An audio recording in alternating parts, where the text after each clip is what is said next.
Thanks for watching BVR TV news. దేశవ్యాప్తంగా రాహుల్ గాంధీ గారు చెప్పినటువంటి స్టేట్మెంట్ ఏదైతే ఉందో, నిజానికి ఓట్ చోరీ అనేది నిజంగా జరుగుతుందా, ఓట్ చోరీ నిజంగానే జరిగిందని చెప్పేసి నమ్మాలా, లేకపోతే ఇది నిజంగా అవాస్తవం అని నమ్మాలా, దీన్ని ఎట్లా నమ్మాలి, దీని గురించి భారతీయ జనతా పార్టీ నాయకులు ఎలా స్పందిస్తూ ఉన్నారు? దీని గురించి చర్చన ఈరోజు మనము పరకాలని నియోజకవర్గానికి రావడం జరిగింది. మనతో భారతీయ జనతా పార్టీ సీనియర్ నాయకులు at the same time state executive మెంబర్గా ఉన్నటువంటి డాక్టర్ సిరంగి సంతోష్ కుమార్ గారు మనతో ఉన్నారు. వీరి నుంచి కొంత ఇన్ఫర్మేషన్ అడిగే ప్రయత్నం చేద్దాం. నమస్కారం, బాగున్నారా? నమస్కారం అండి. సార్, పాయింట్ ఏంటంటే, రాహుల్ గాంధీ గారు ఓట్ చోరీ అనే ఒక ఆయుధం మీకు ఎట్లా అనిపిస్తుంది? ఓట్ చోరీ కానీ ఏదైనా కానీ ఒక ఇష్యూను ప్రజలకు హితమైన తీసుకురావడం తప్పలేదు. కానీ ఇక్కడ రాహుల్ గాంధీ అని చెప్పుకునే అతను ఎవరైతే ఉన్నారో, పార్లమెంటరీ పార్టీ లోపల ప్రతిపక్ష నాయకుడు అయ్యి ఉండి కూడా ఒక మీడియా సమావేశం పెట్టి ఆ మీడియా లోపల ఒకటి రిలీజ్ చేసి వదిలేస్తే దానికి సమాధానం చెప్పాలి అనే మాటను అది ఏ రకంగా తీసుకోవాలో కూడా అర్థం కావట్లేదు. ఎందుకంటే మనం ఒకటి ఏదైనా కావాలనుకుంటే, లేదు మనకు ఒక ఇన్స్టిట్యూషన్ నుంచి, ఒక సంస్థ నుంచి సమాధానం రావాలి అంటే మనం ఖచ్చితంగా వాళ్ళని ప్రశ్నించాల్సిన అవసరం ఉంటుంది. ప్రశ్నించడం అంటే మీడియా లోపల పెట్టి ప్రశ్నించడం కాదు. మనం ఒక లిఖితపూర్వకమైన స్టేట్మెంట్ ఇవ్వాలి. అలాంటిది ఇవ్వకుండా నేను చెప్పినా మీరు సమాధానం చెప్పండి, మీరు చెప్తే చెప్పుకోండి, లేకుంటే లేదు, నేనైతే అంటానా మీరు దొంగలు అంటే అది ఎట్లా సాధ్యమవుతుంది? అది దానికి అసలు ఒక నిబద్ధత లేదు. దాన్ని అసలు లెక్కలకు తీసుకోవాల్సిన అవసరమే లేదు. లెక్కలకు ఎప్పుడు తీసుకోవాలంటే ఈయన దగ్గర ఉన్న ఆధారాలతోటి సుప్రీంకోర్టుకి వెళ్ళొచ్చు, ఈయన దగ్గర ఉన్న ఆధారాలతోటి ఈసీకి వెళ్ళొచ్చు. అంతేగాని ప్రెస్ మీట్ పెట్టి నేను చెప్పినట్టు నేను కూడా 12 అంట అంటే అవన్నీ లెక్క తీసుకుంటారా? కానీ ఇక్కడ రాహుల్ గాంధీ గారు విత్ ఎవిడెన్స్ చూపిస్తూ ఉన్నారు. ఎవిడెన్స్ ఎవరు చూపిస్తున్నారు?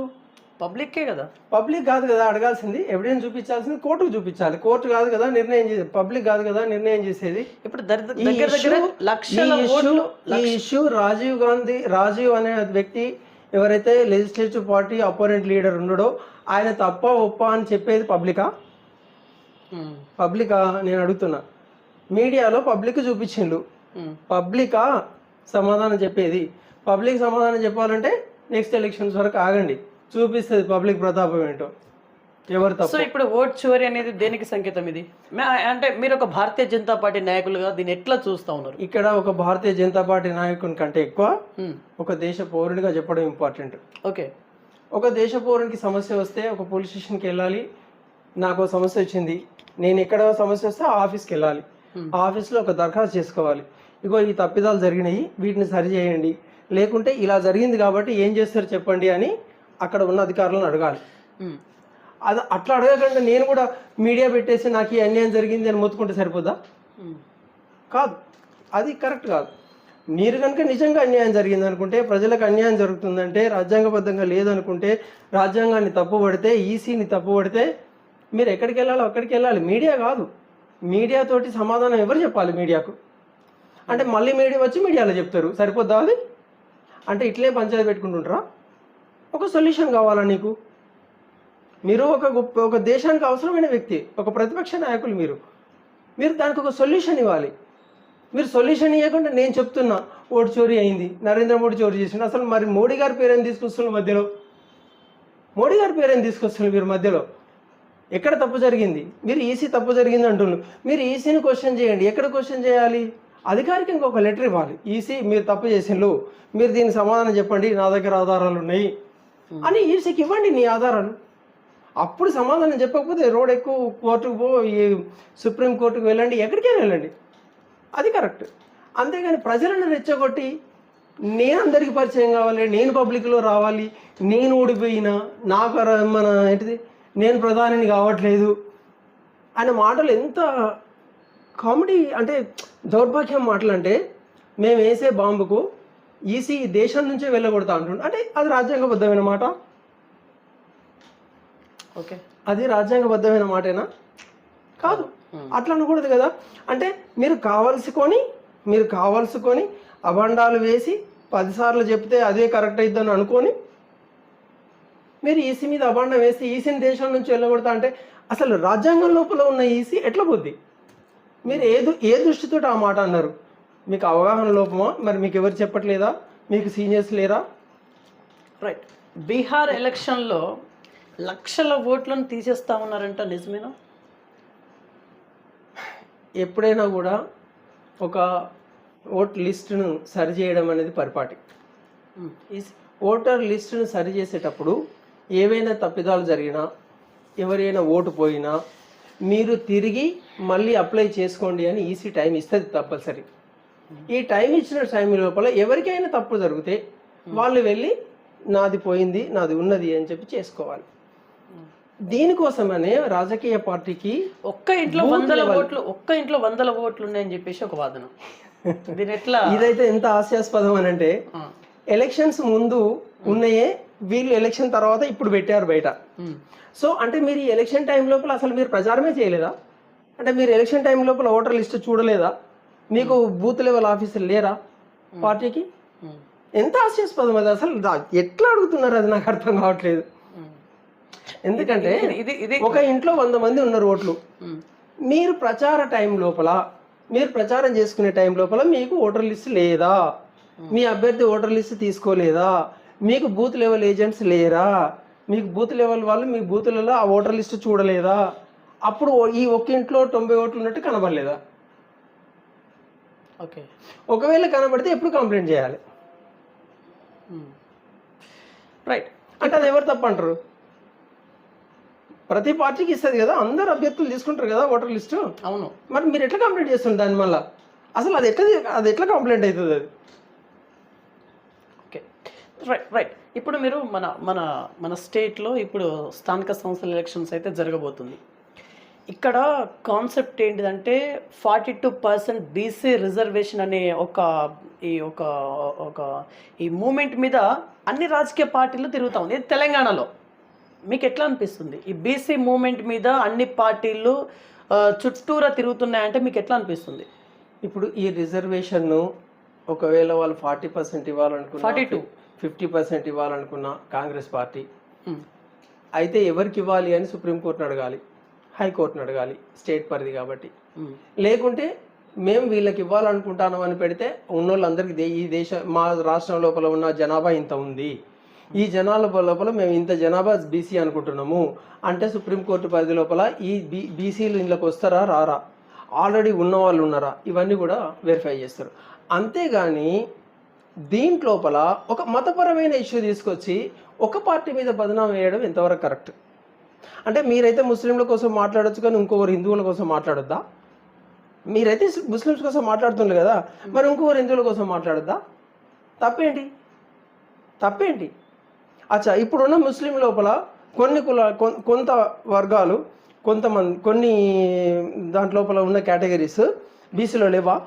ఆల్రెడీ బీసీలో ఉన్నాయి. అయినా మళ్ళీ మేము బీసీ రిజర్వేషన్ పెంచుతున్నాము, దాంట్లోపల వీళ్ళని కలుపుతున్నాము అని అంటే అసలు మీకు ఏ రకమైన చిత్తశుద్ధి ఉన్నది?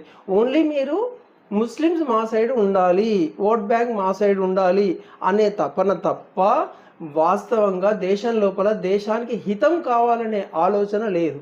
రైట్. ఈ 42 అనేది ఇంప్లిమెంటేషన్ అయ్యేలైతే అంటే యాజ్ పర్ లా అయ్యేలైతే అవపడట్లేదు.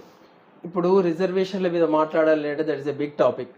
అసలు వాస్తవంగా దేశానికి రిజర్వేషన్లు ఎంతకాలం అవసరం?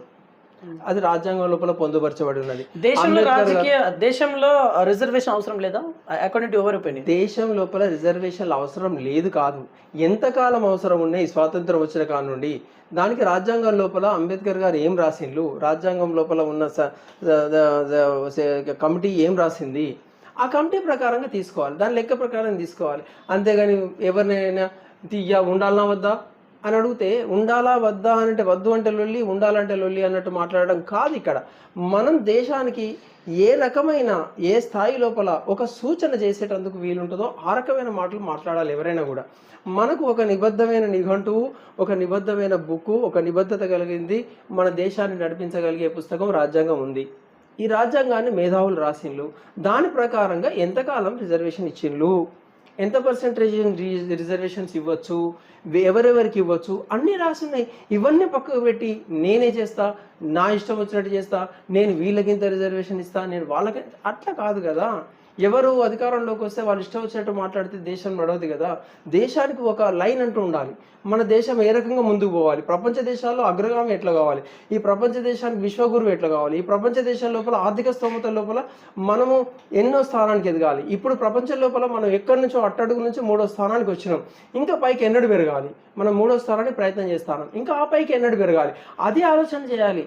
అంతేకాని అనవసరమైన విషయాలను చొప్పించి దేశాన్ని ఎదుగుదల దిశ లోపల తీసుకెళ్తున్న నాయకులను కాళ్ళు బట్టి లాగే విధంగా వీళ్ళు ప్రవర్తించడం అయితే శోచనీయం. ఇది స్థానిక సంస్థల్లో గ్రామ స్థాయి ప్రజలు కావచ్చు, మండల స్థాయి ప్రజలు కావచ్చు, ఇప్పుడు వాళ్ళ ఆలోచన సరళి ఎట్లా ఉండాలనుకుంటున్నారు మీరు ఎలక్షన్ నడుమన? వాస్తవానికి ఇప్పటికే ప్రజలు భారతీయ జనతా పార్టీ వైపు ఎప్పటి నుంచో ఉన్నారని మీరు ఎట్లా చెప్తారు? మొన్నటి ఎలక్షన్స్ లోపలనే భారతీయ జనతా పార్టీని గెలిపించాలనే ఆలోచన లోపల ఉన్నారు. కానీ దురదృష్టవశాత్తు కొన్ని అనుకోని సంఘటన మూలంగా, అనుకోని పరిణామాల మూలంగా ఇప్పుడు కాంగ్రెస్ పార్టీ అధికారంలోకి రావాల్సి వచ్చింది. ఎందుకు అనంటే కొన్ని హామీలు ఇచ్చేవాళ్ళు, దానికి ప్రజలు అట్రాక్ట్ అయ్యిండు. దాన్ని వాళ్ళు ఆలోచించలే, దీని యొక్క పర్యవసానం ఏంటిది, ఇది అవుతుందా కాదా అని ఆలోచించలే.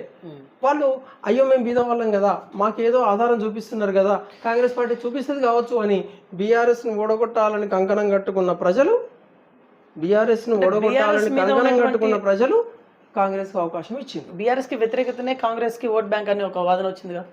బీఆర్ఎస్ ఎప్పుడైనా కూడా ఒక పార్టీ ఫెయిల్ అయితేనే ఇంకో పార్టీ గెలుస్తుంది. ఆబ్వియస్లీ ఎప్పుడైనా ఎక్కడైనా, అది రాష్ట్రమే కానివ్వండి, దేశమే కానివ్వండి, ఎక్కడైనా కూడా ఒక పార్టీ ప్రజల దగ్గరికి వెళ్ళలేకపోయింది, వాళ్ళ మనసులకు హత్తుకోలేకపోయింది, వాళ్ళకి కావాల్సింది చేయలేకపోయింది అంటేనే ఆ పార్టీ ఓడిపోద్ది. ఇంకో పార్టీ మళ్ళీ గెలిచే అవకాశం వస్తుంది. అప్పుడే ఇంకొక కొత్త నాయకుడు ఉద్భవిస్తాడు. అలాంటి నాయకుడే ఇప్పుడు ప్రపంచ దేశాల లోపల పేరు ఎన్నిక కన్నా ఆయన పేరు చెప్తేనే ప్రపంచ దేశాలు గుర్తించగలిగే వ్యక్తి నరేంద్ర మోడీ గారు.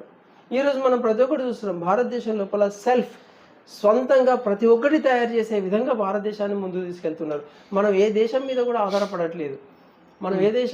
ఆధారపడట్లేదు. అన్నింటికంటే ముఖ్యం రక్షణ రంగం. రక్షణ రంగం లోపల ఇప్పుడు భారతదేశం లోపల అన్నింటికంటే ముందుంది.